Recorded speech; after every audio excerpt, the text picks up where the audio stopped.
Welcome to Vibrant Living Conversations. I'm your host, Gemma Pudding.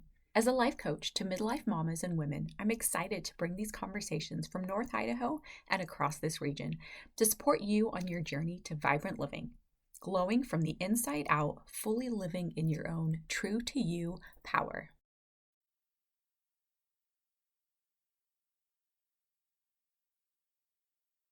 For this interview, I am talking with Sarah Peters of Tended Roots Wellness, who provides craniosacral therapy and who has recently moved from city life to homestead life here in North Idaho to follow her passions and calling.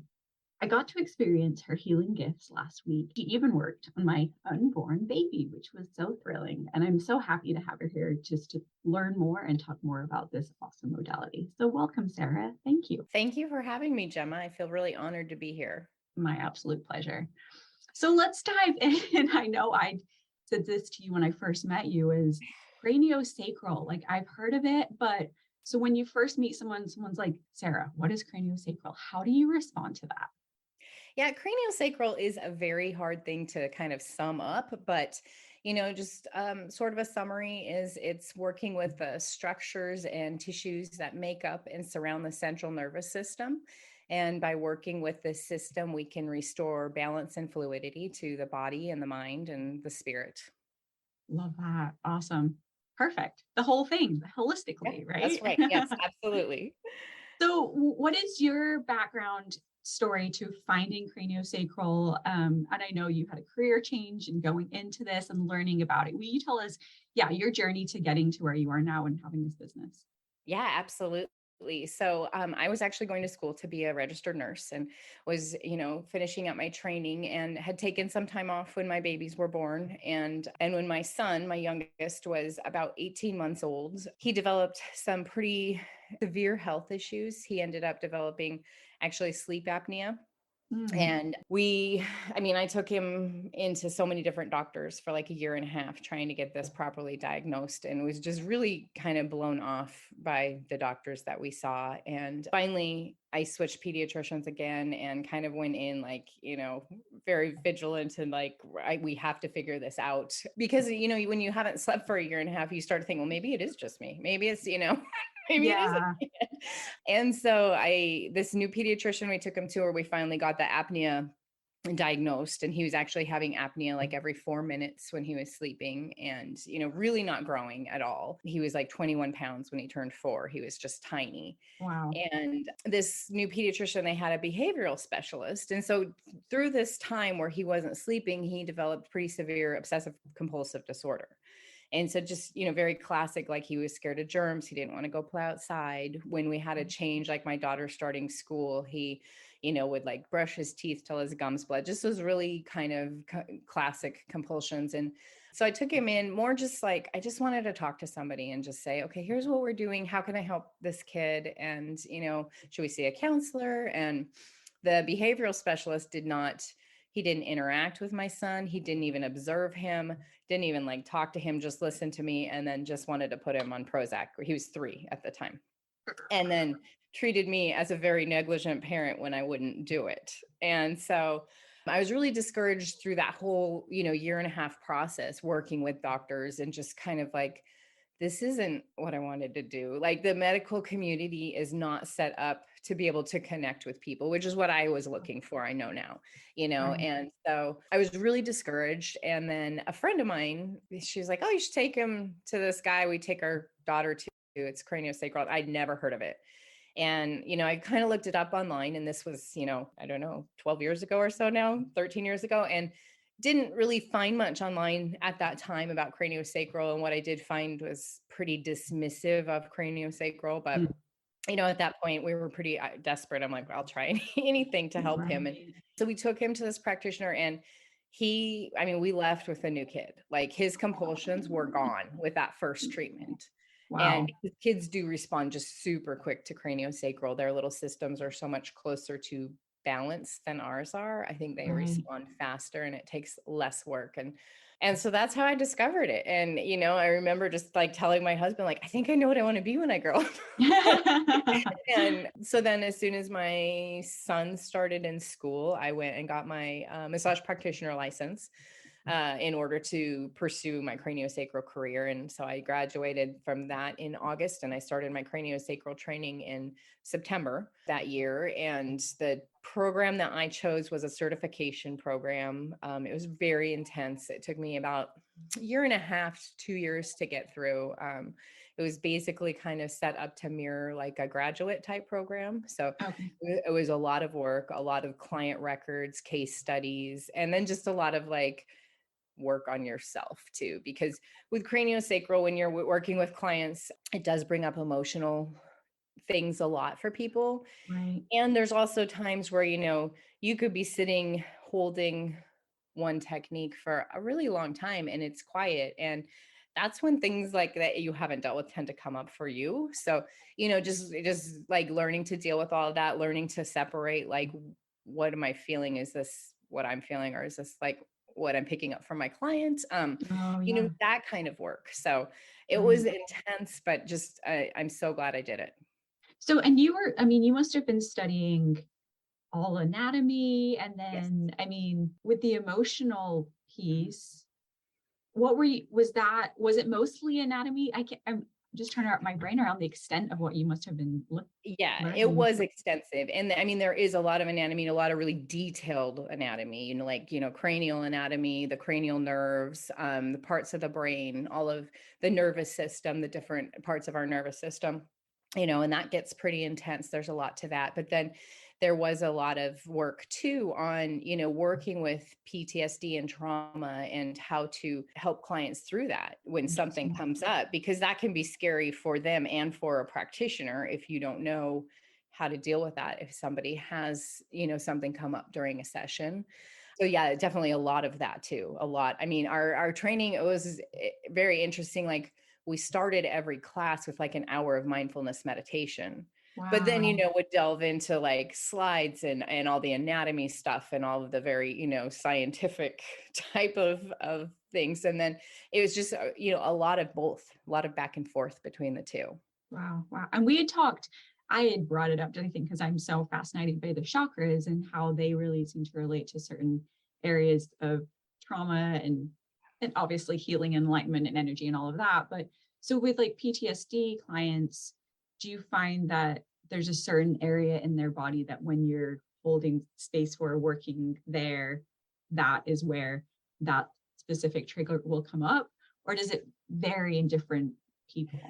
I'd say it can be. I mean, it's very typical of somebody who has had, say an abusive childhood to have issues with like first chakra area, like low back type of, sciatica type of issues, just because that's sort of our tribal roots, if Yeah, someone exactly. was betrayed in those like fundamental growing times, that can be an issue.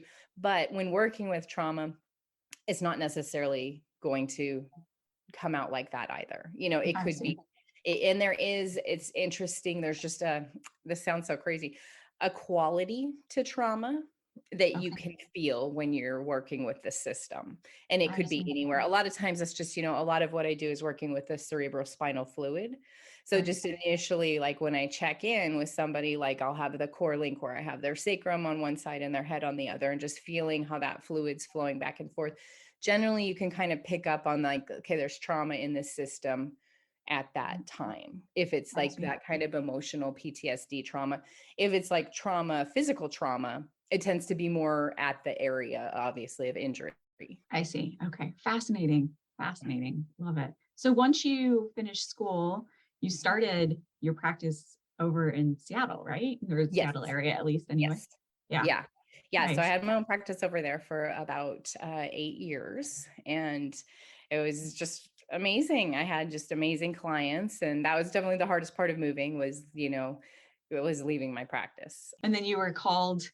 I don't know that I said that right, but it seemed Yeah. like you had said just living sustainably and off the land and being more connected in different ways that maybe a more urban area could do for you. You were called to feeling like, you know what, let's try a Yeah. different life. And now you're over here in North Idaho.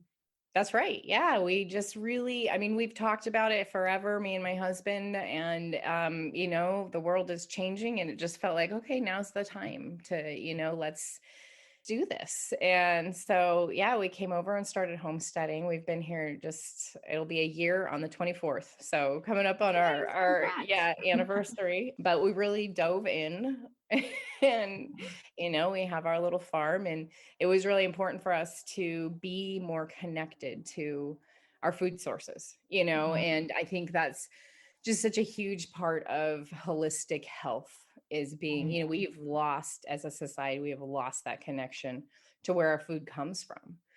People don't know, and I'm just still learning myself, your food doesn't come from the grocery store, and we really wanted to understand that better and have our kids understand that better and be able to, take care of ourselves and know what it does take to raise meat, grow vegetables, grow our food. Yeah, I completely agree. Yeah. Well, and that plays into almost my next question of, you mentioned that craniosacral supports a physical, emotional, and spiritual, which, that goes back to the chakra system as well, and just living a holistic life in general. But do you find, like, because if people are coming to you and they're off balance in either their spiritual life or they're eating junk food, do you find that a struggle with healing those pieces, or how does the It can be. I craniosacral think it address it? depends on, it depends on the willingness of the person, that you're working with, because a lot of people do say they want to feel better, but then when you're like, you need to quit eating this crap, they're like, I don't want to do that though, so there's a willingness aspect there. But I also think, with craniosacral, like I said, a large part of what we work with is that cerebrospinal fluid. And that fluid, it's considered to have an intelligence in it, and a potency. And that's, it's called the breath of life in a lot of craniosacral. And, that is our health. And so the more, and that cerebrospinal fluid, it regenerates like every 4 to 6 hours in our system. Oh, wow. Okay. And it basically takes waste out of our, that central nervous system, and then nourishes. That's how your brain gets nourishment, is through that cerebrospinal fluid. So the more you can do to increase potency by working with that, the more health will spread, and like William Sutherland, who was one of the kind of instrumental in developing craniosacral therapy, he said, it's the practitioner's responsibility to find health. Anyone can find disease. And I think that's really true. And that's something we overlook. Like, we're so busy looking for the disease, we don't look at health. And if you think about it, like, we know disease spreads, germs spread. Well, so does health if it's given the opportunity, right? And it has to, like, that's just balance and homeostasis. And we don't think about it like that. We don't think about the fact that health can spread too. So because of that, like, if someone is working on one area, there is the definite potential for that to spread, and if you're working with that cerebrospinal fluid, if you think about it, your brain's really purpose is to maintain health in your body. Like, if, that's what our brains do. They're there to make sure all the signals they send, everything is for our health of our system, body, mind, and soul, I think, and so the more you're doing to increase that, you can't go wrong with that. Like, that's just absolutely healing on many levels. Well, and that's when we talked about even like the root chakra and like, if that's rocky to start with, then you're building everything else, your health, your chakras, however you want to think of it, on sand, basically. Right. So it's like, the more you can heal and solidify that initial chakra, and then each one of them is going to become more stable just by being like, oh, well, we're not built on sand anymore. Right. It's like, it's just the whole system is having an opportunity to solidify. And well, and I think even back to your point, I was just thinking with just the way Western medicine is, and why I just love finding people like you and modalities like this, really, where we're just going to the doctors. And like you said, it's focused on disease. And then I'm going to give you some drugs that will really just numb you. They're not, I don't actually know why this disease is being caused. I'm just going to give you a drug. And it makes me so upset for the world. And from my experience, it was with getting pregnant. It was like, they're like, okay, my hormones were off. So that, I went there like, but don't worry about it. We can get you a pill and force your body into pregnancy. And I'm like, there's obviously something way bigger going on here Right. if my hormones are off. So Yeah. let's address that for my long-term hormonal health as a female in at that Exactly. point, my late 20s, and it Right. was just that, like, we'll just give you a pill. I'm like, but then what's that going to do to me down the road? Right? Like if Exactly. you had given your son Prozac, Yeah. what would that have done for him? Like Yeah. A numbed him brain out for the altering rest of his drug. life? Yeah. Yeah, right? Yeah. Oh, Yeah. so Absolutely. And that's, frustrating. even in Western medicine, preventative care, all they're doing is searching for something wrong, searching, Yeah. and there's no focus on actual health and maintaining health. And how do you get, and like you said, what's causing these things? There's no focus on that. We just throw a pill at some symptoms Yeah. and, kind of hope for the best and see what happens later. And it's so sad. I totally agree with you. Yeah. Well, and I think having that healing of, like, we are all humans living this life, and there's traumatic things that happen, and our parents are well intentioned, but sometimes, right? So it's like, as an adult, taking the ownership of that and being like, this isn't working. What's off here? Let's get to the root of it. Let's Yeah. understand why I'm programmed this way, why my body is acting this way, because our body wants to live in health, right? That's If we give it yes. the opportunity to, it wants Yes. to, and that will spread. So, oh, I just love this so much. And it's so fascinating that, yeah, it's just you're able to do it. And from the experience, like for me lying there last week, it's Mhm. so calming and mellow. It feels like, obviously you have got lots of, what you're doing. But for me, it was just like, I really don't know that I've experienced anything like that deep Yeah. and calming, and just, I like to say hold space a lot, but you were just holding space for my body to be like, Yeah. do whatever you need to do. And I had no idea what you was, but Right. my body was obviously doing that.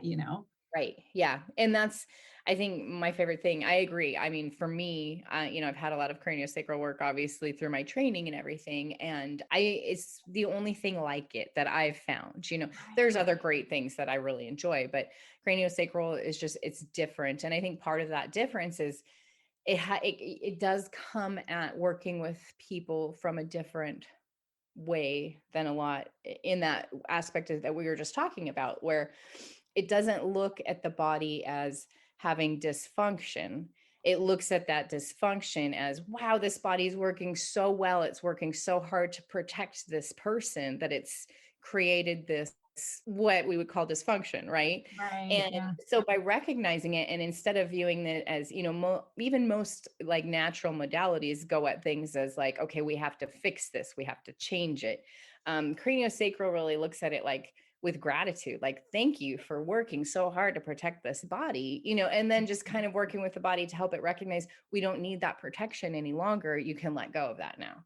Love And I that. think that is such a different just treatment foundation than a lot of things that are out there.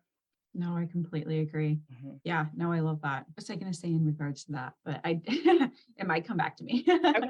So I mean, you probably get all kinds of different clients, but who would you recommend it to? It seems like, honestly, we all need to be kept in balance. Like, as much as our bodies can do it, like, we're still having this human experience in this Yeah. crazy world that we live in. And so Right. who would you recommend this to? Yeah, I mean, of course, I do think everyone should have it, but but there are definitely certain people that I do think really do need it. And I think a lot of my practice, I see a lot of great results for people with autoimmune disorders, which are just so out of control in our world. There's so many autoimmune disorders, and that's generally your body attacking itself. So what better way to work with that than working with the central nervous system to help retrain it to calm down, and then there's, PTSD, anxiety, craniosacral, just again, it works with that brain, that mind in such a different way. And it kind of like hits both, you can do counseling, and I'm certainly not a counselor, but craniosacral kind of can get both sides of that to a point, the physical and the emotional, Oh, I love that. which can be really helpful. And then, I mean, common conditions that I work with are like any kind of TMJ dysfunction, sciatica, low back pain, migraines, traumatic brain injury, a lot of traumatic brain injury. Yeah. So those are kind of Gotcha. some of the big ones that I see a lot of. Is it fair to say though that anyone could come in and benefit from it? Oh yeah. Yeah. Okay. I Yeah. mean, that was kind of me. I mean, Mhm. I love that you're a doula as well. I mean, you've got so many skills and that you were like, oh, I could work on baby. And Right, I'm just right. always, yeah, I just believe there's always something that could be balanced. And plus I just love experiencing all of the Well, and different that's, ways. I think for a lot of people, because craniosacral really does take you into that really deep rest and relaxed part of your nervous system and kind of that like alpha brain state that we can get into where it's, you're not really asleep, but you're not awake and you're just super relaxed. And, for anybody who has a job or a kid or a spouse, we need that sometimes just to be able to reset, and Yeah. it really does kind of reset you it shifts your perspective. So when you walk out, you could come in stressed and anxious and you walk out just kind of like, like you regained your perspective, you're grounded again, you can carry on in a calmer, more effective way. Completely. And that's what I was going to say before is that just with the society that we live in now, we have almost disconnected from our bodies, right? Like Yeah. that is my body and it is an issue and it doesn't Yes, function the way I want it to function, rather exactly. than this is my temple and this is how do I nurture her? And oh, there's this life force energy running through my spine. And how do I make sure that I'm supporting that because she can then support me, like Yes. Yeah. that holistic piece, which I struggled with for so long, but I'm like, once you can just embrace your body and like love on her as you would love Right. on your kid, That's right. right? And just start to Yeah. see it that way, you just you start to treat her differently too, right? Suddenly you're like, the junk food Absolutely. actually doesn't seem that appealing. And you're like, actually, I'm going Yes, to go that's get so true. craniosacral because I'm like, Yeah. I want her to feel like you just start to live in a different way when you can embrace like, this is my body. We are one. And yeah, Yeah, love I that. totally agree. Yeah. Yeah, awesome. Ooh, so good. So my session was, you had me propped up beautifully on soft, like cozy pillows and stuff, obviously for my pregnancy position. But is the standard position for people to be lying down? Will you explain a little bit for what people can expect if they come to see you? Yeah. So yes, generally, yes, I have people just laying on their backs on the table. For craniosacral, you don't really dress down. You can just stay, I do recommend people wear like sweatpants or leggings, something like loose and comfortable that's easy to work through. But I Okay. generally am working through clothing when I'm feeling the sacrum or the back or anything like that. It's interesting because a lot of times when people first get treatments, they don't feel a lot of what's going on as far as those adjustments because they're very minute, right? I think the cranial bones all move like 40 microns, which is like half the width of a piece of paper. It's these tiny little Wow. movements, but when you're tapped into that system, they feel huge. They truly Mm. do. It's just this really weird, amazing, fun thing. And the more someone gets craniosacral, the more you will start to feel those movements as they happen. And Love that's it. really fun. I just had a client the other day and I've been working with her for, really since I moved here. And she really I was working with her cranial, that cerebrospinal fluid wave. And there's other waves. There's also a mid-tide that we work with as well. And I was going back and forth between those waves. And after her session, she's like, that was really weird. I've never felt that before. I felt like this wave, and I was like, that's what I was doing.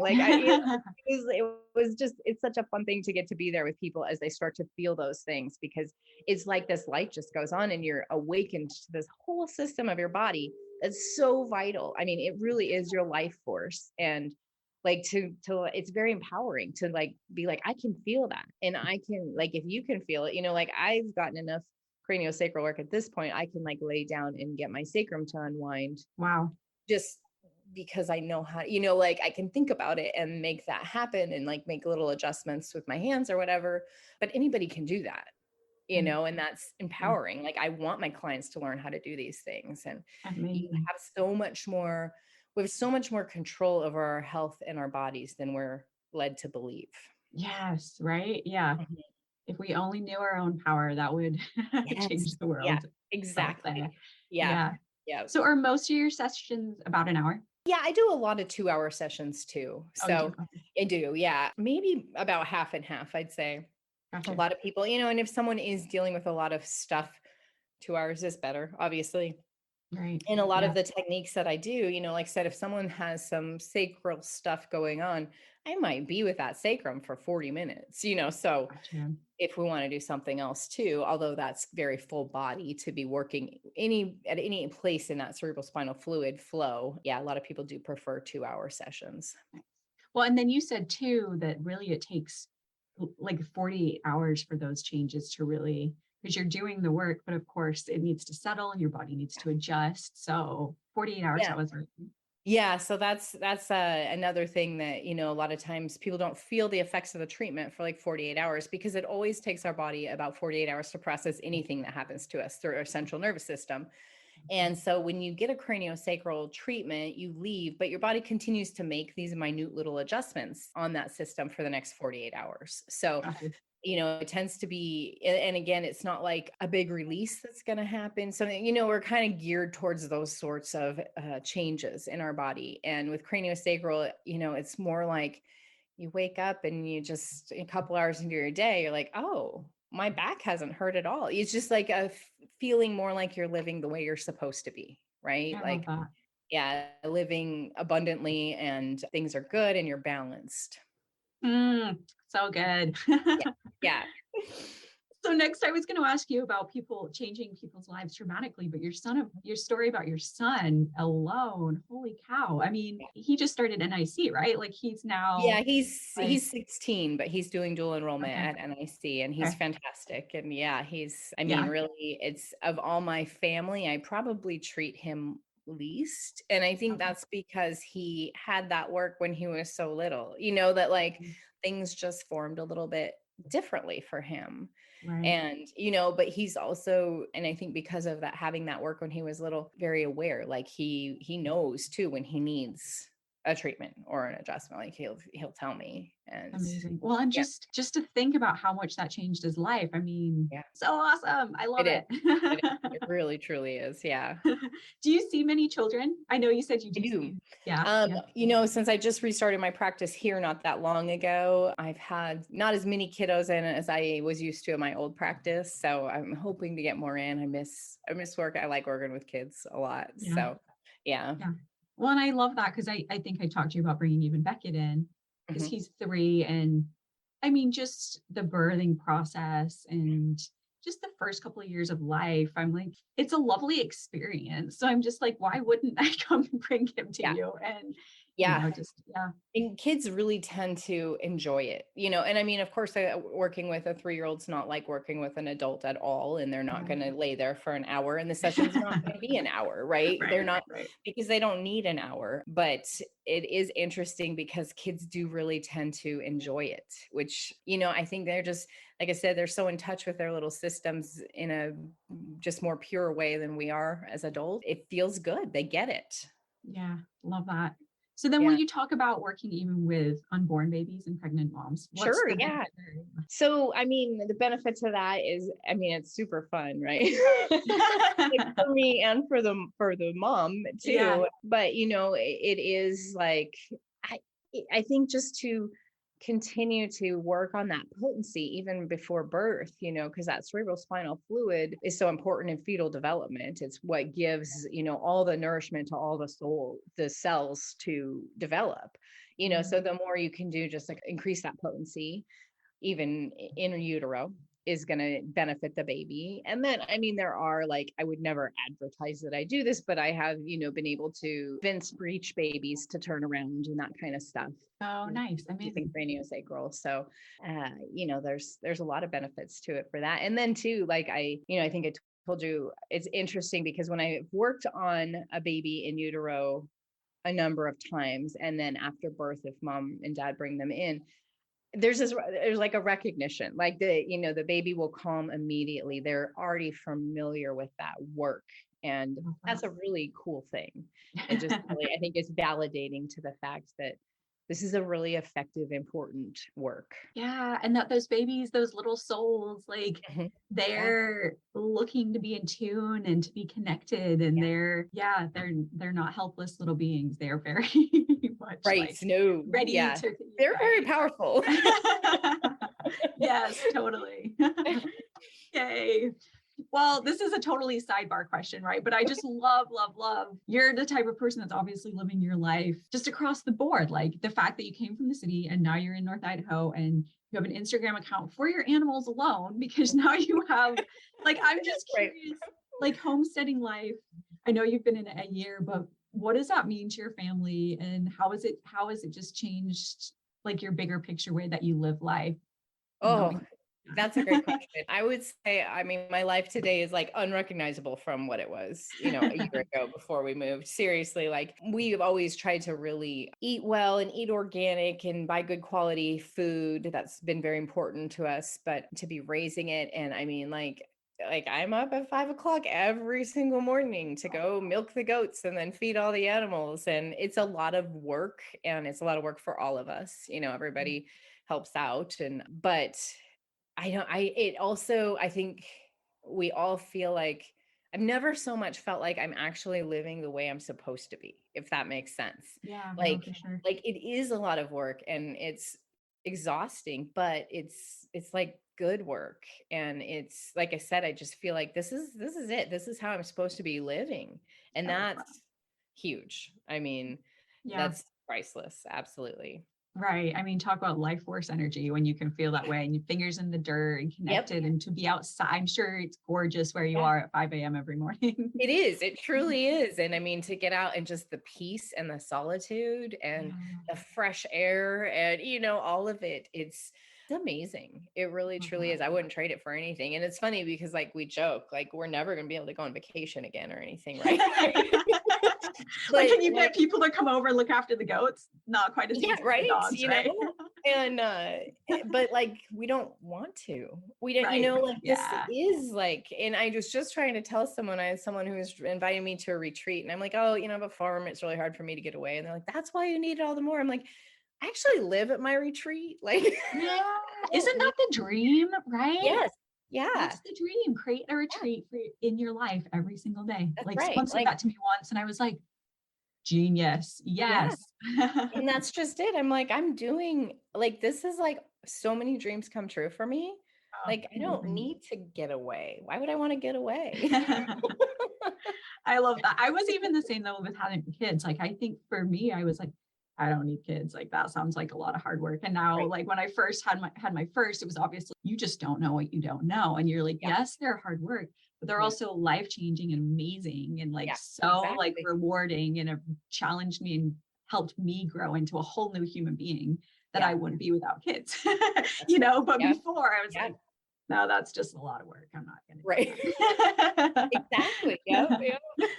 So, I just love that because that's like the holistic life right there. You're living it and your work is doing that and you're radiating that to the world in so many ways. It's amazing. Love it. Yes.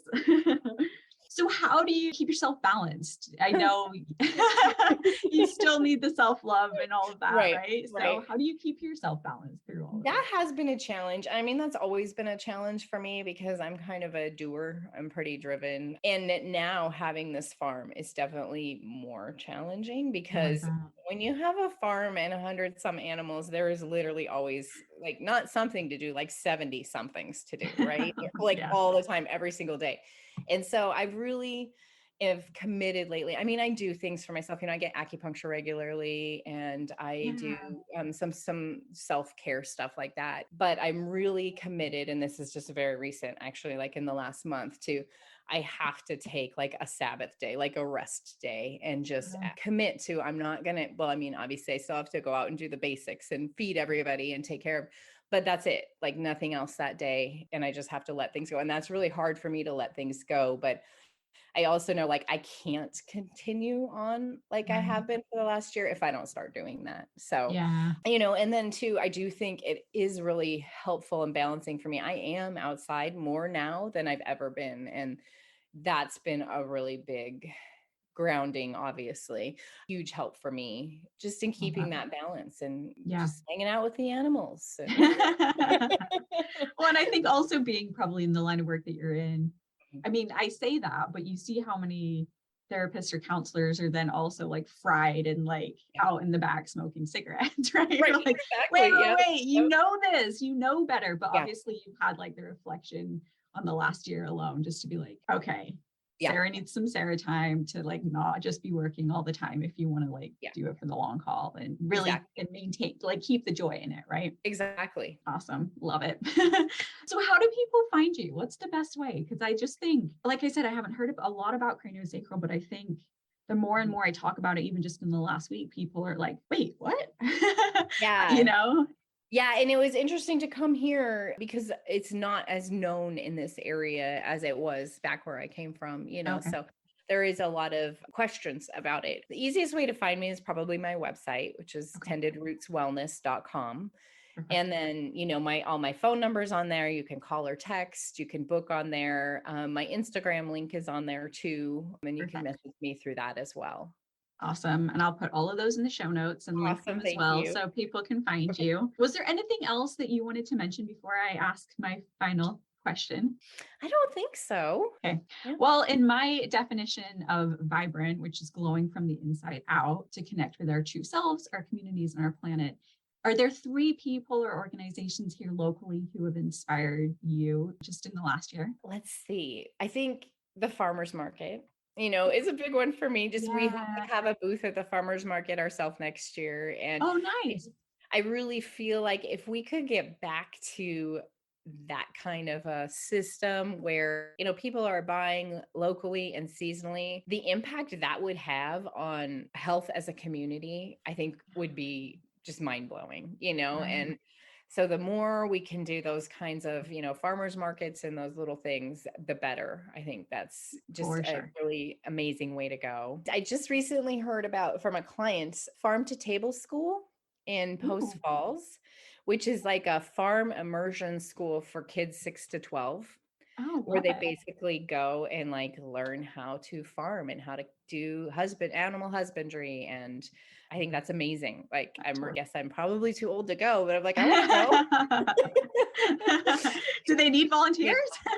Yeah. Well, in education, you know, we did homeschool our kids. And so education and like that kind of learning real skills, that's really important to me. And I think that that's something that we're kind of lacking in a lot of areas. So things like that really excite me. Well, like you were saying before, just like connecting our kids to our food sources, right? To get back to like, where do the carrots come from? Right. No, they don't just magically appear at the grocery store. They're either sprayed with pesticides somewhere or, like this is the story of how the health starts in general. Yeah. And then I know too, this is also like education, I guess. And I don't have a lot of info about this one yet. I need to get it, but there's a farm, Baba Blacktail Farm. I think she's just north on 95 and she raises sheep.